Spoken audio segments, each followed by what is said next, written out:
to see that the centers of power and influence are changing. So, white men are fearful. White people in general are fearful that they're going to lose their status. Forget about it. It's really a matter of status. Wouldn't the establishment be your friend then to maintain status quo? Not if the establishment has recognized that this is a trend that can't be stopped. Nobody can stop it. Yeah. And are trying to work with it. So if the establishment is against your continued domination of American culture, then you wouldn't support them. I mean, and how anti-establishment was he really? I mean, it's yet to be... So he's draining the swamp that Jeff Sessions is like the first one in his cabinet. Exactly. That's what I'm saying. I think that people Good thing we drained the swamp. Have bought into... First of all, I think it was a brilliant use of just third grade propaganda. It worked very well. Anything that evokes emotion in people want to feel because we're dead inside, you know, as a society. And so I think Trump made people feel, and Hillary doesn't. She really doesn't. She might make you think if you're actually paying attention to her, but Trump made people feel something, and I think that was a pull there. That's a very good point. Even if it's a negative feeling. Even if it's a negative feeling, he made maybe you feel alive in some way. And if you're already, like he said, you know, bigoted and, you know, and he allowed you some space to actually feel like it was okay to feel that feeling, then yeah, I can see. I mean, it's not surprising. But you have to be careful of calling these people who voted for Trump fascists and bigots. This is fear. Is it natural to say, you know, for hundreds of years, me and people like me have dominated the system, and now we're going to just be washed down the drain of history? It's natural to be afraid and angry. Nasty people is the thing. Is that they're just inherently nasty people. They, but really, I mean, like you know, when people supported like Mitt Romney or something, or John McCain, I was like, I think that's dumb. You know, I don't agree, but sure, support Mitt Romney. Mitt Romney was not overflowing with absolute hate and selfishness and just nastiness towards the world around him. Mitt Romney was like the Republican Hillary Clinton. He was just very bland and non-offensive. And it's true. And like, so when somebody tells me I support Mitt Romney, I say, well, I disagree, but you know, why do you? But when somebody tells me like I support Donald Trump, I'm like, what's wrong with you? Really? I'm like, is it? Well, but I'm telling you, it's really natural to be worried if you're going to lose your status, is it? Right, but you know, you can talk to anybody. There are people in my family who watch exclusively Fox News. My aunt and my grandfather, they exclusively watch Fox News, and you know, both of them will tell you, well, I'm not racist. And I'm like, oh, well, you just like vote against them every chance you get. Like, you don't say the N-word, but you just, you know, want to suppress any sort of rights or votes or literally any political, anything that they have. Like, you don't, you know, actively like try to chase them down. You just want to remove them entirely from our society. Like, how kind of you? It's kind of like, not only is their status going to be challenged successfully by women and minorities, but and that just can't be changed. I mean, that's just the tides. You can't stop the tides. Another part of the tides that you can't stop is globalization. Right. These jobs that people are losing will never return, ever. Right. So I just want you to have a little bit more sense of understand. If you don't want to agree with them, I agree with you, but have a little bit more understanding. These people are really panicking, both for themselves and for their children and children's children, because their father and grandfather worked in these factories, which are gone. And their children and grandchildren will work. They were hoping, and by the way, they were members of unions, and they got very good salaries. And then they voted for right-to-work states. And you just have to be careful, because if you simply negate these folks, they're still around now, and they're going to be around for the next 30 years. You have to, if the Democratic Party wants to make a comeback. They're gonna have to somehow communicate with these folks. Calling them fascists isn't gonna help. What was the word Clinton used? Deplorables. Deplorables. That was a very, very dangerous thing to say, wasn't it? Don't you agree?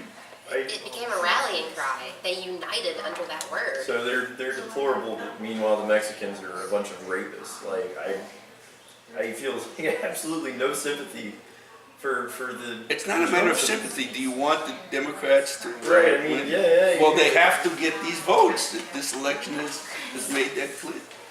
Yeah, I can see what you're saying about them needing to be sensitive to the forthcoming identity crisis for white males. It's Because not it's coming. forthcoming, it's present.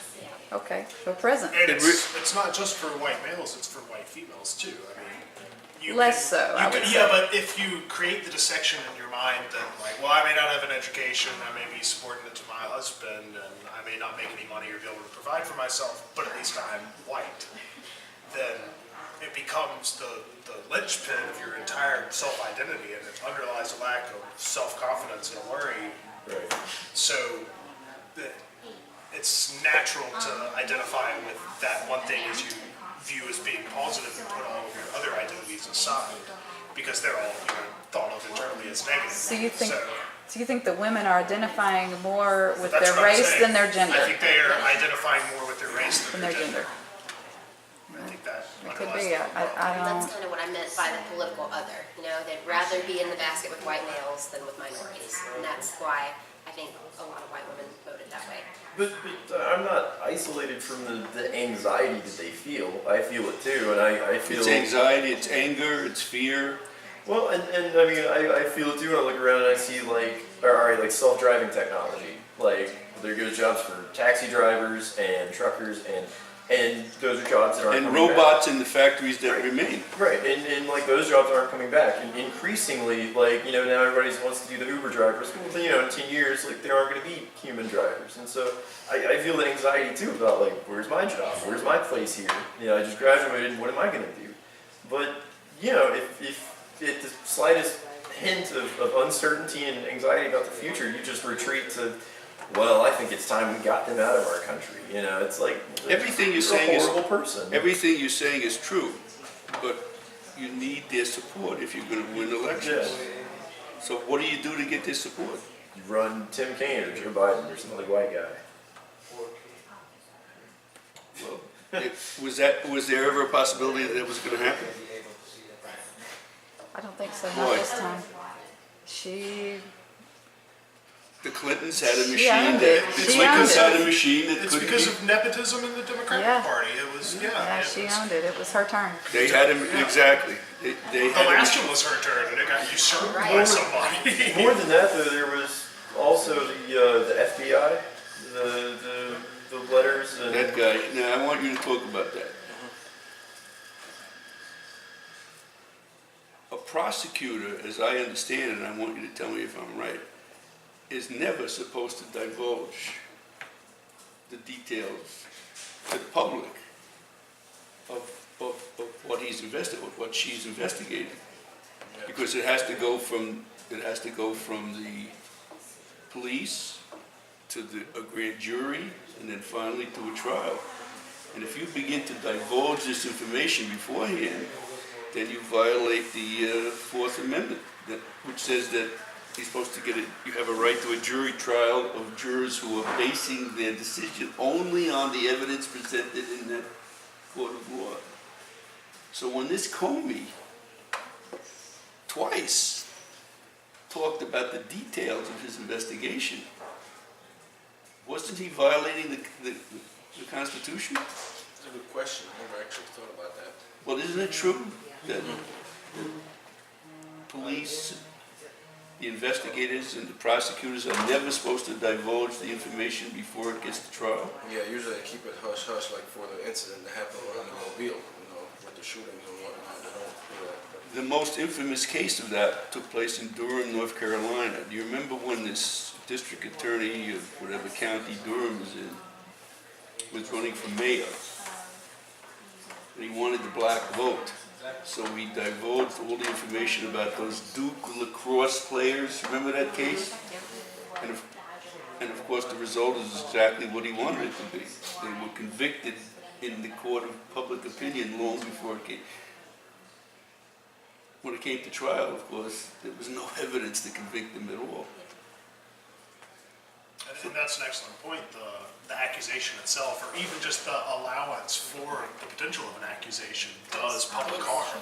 It has a real tangible effect. His defense was, I never said anything, I just sent a letter to the Republicans in Congress. Now, if that's the case, then he really is dangerous, because no one could be that naive that within a second they wouldn't give it to the press. So you're absolutely right, that played it, and the Clintons are claiming that was the straw that broke the camel's back.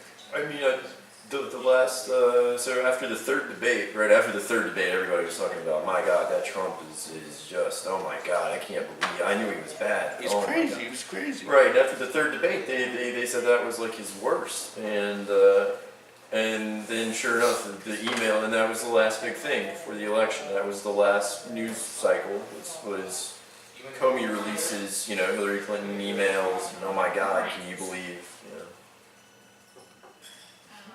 So here's this supposed, I say I don't agree with it at all, but the supposed icon of the feminist movement, destroyed by the penis of two people.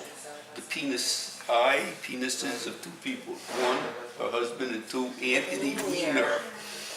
Isn't that? No, but I mean, isn't that so ironic? I mean, isn't that? It's like a metaphysical point of exactly what the problem is with women in the world. Being downtrodden as a result of peni, whatever the plural is. I mean, but right there in her own life. Yeah. Don't you remember what we were talking about? How could she have stayed with this guy? How do you explain that? Political expediency. Well, that's what everybody, That's the only I want to logical. say she really loved him, and they had a child and they worked it out. But I think it was probably political aspirations. Schools, I attended Duke, so I know something about schools like that, like Stanford and Duke. And 90% of the students there are these rich, spoiled, white brats. Not only did he make her life miserable, but that Chelsea Clinton was going to school. Can you imagine what it must have been like for her every day? How she was treated by those people. But they stuck by him, which I could never understand. And the only possible logical explanation is that he said, you're going to have to support me now. It's my turn. Is that what you said? Yeah.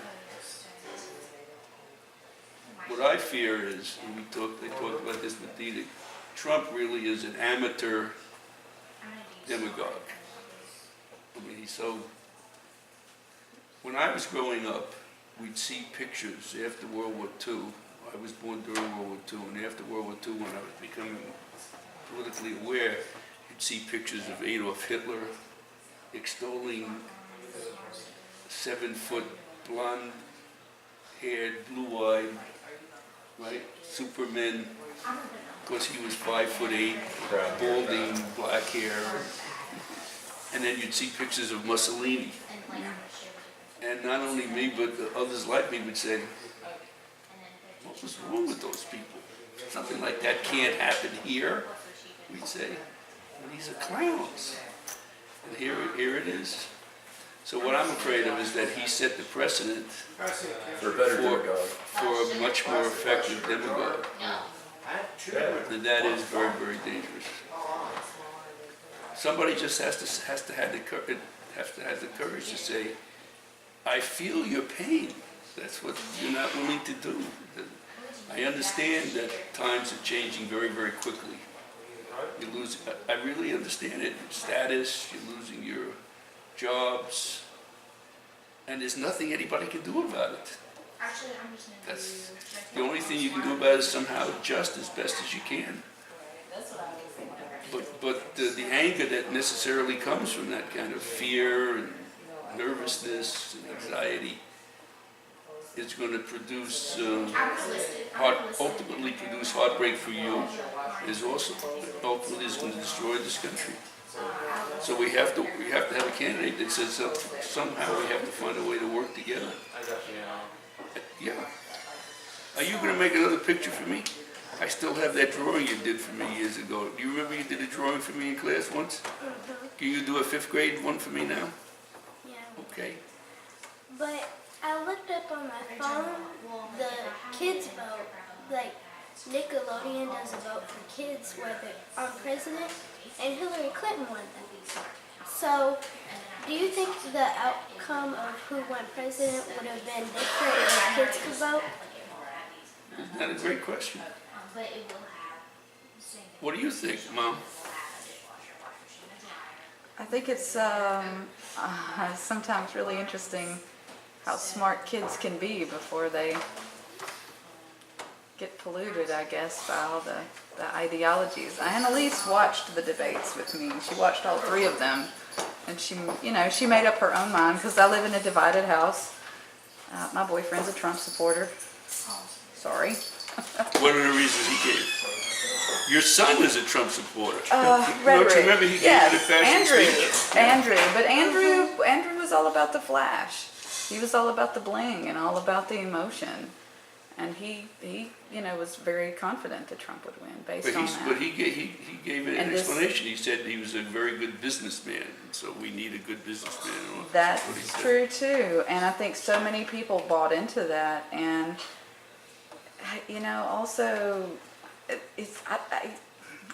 I run into a lot of people who just don't understand how things in government work, who feel like the president's actually able to do a lot of things that, Trump says he can do a lot of things that he really can't do, Well, he is now. and so there's just Because the there's just a lot of Republicans that. are Because they own controlling it. everything. But so she hears a lot of this thing, but she still decides, I think, Hillary Clinton would be a better president. Hillary got so. 53% of the Nickelodeon kids vote. I Yeah. wouldn't be too sure. So What do you hear think? that's Why do you interesting. think kids liked Hillary better than Trump?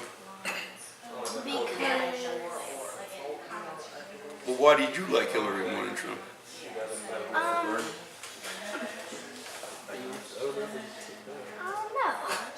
I guess because she's.